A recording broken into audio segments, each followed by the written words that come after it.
जय श्री कृष्ण। गीता का दूसरा अध्याय और 22वां श्लोक। यह ऐसा श्लोक है जो कि आपने किसी न किसी की अंतिम सभा में सुना होगा। जब किसी मनुष्य का शरीर शांत होता है, उसका अंतिम जो अरदास होती है या अंतिम दिन होता है, उस दिन ये सुनने में आता है यह श्लोक, और कई मंदिरों की दीवारों पर आपको लिखा हुआ मिलेगा। लेकिन ये जीवन में नहीं उतरा, और उसके साथ साथ कि जीवन रहते हमने इसे नहीं समझा, तो फिर जीवन व्यर्थ है। हमको इसको जीवन रहते ही समझना है। भगवान कह रहे हैं, वसांसी जीवनहानि यथा विहाय।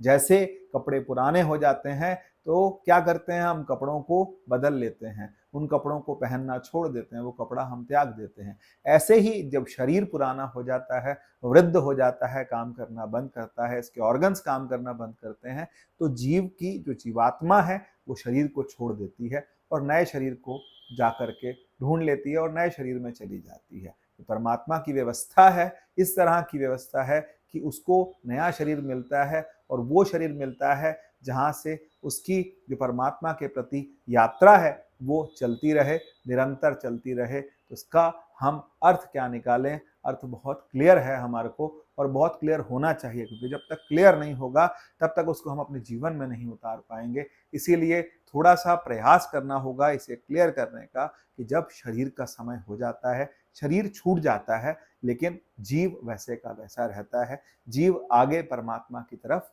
चलता रहता है, जिसके लिए बहुत सुंदर कहते हैं कि जीव जो है उसकी यात्रा किसकी तरफ है? उस परमात्मा की तरफ है, उस परम पिता की तरफ है, उस आत्मा की तरफ है। और बहुत सुंदर गुरबाणी कहती है, नानक लीन भयो गोविंद संग, ज्यों पानी सम पानी।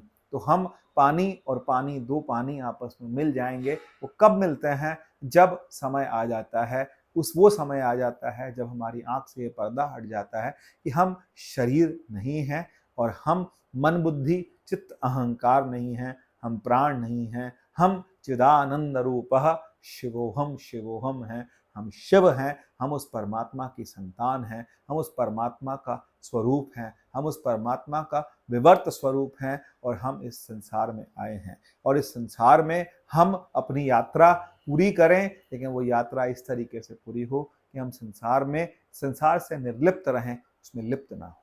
जय श्री कृष्ण।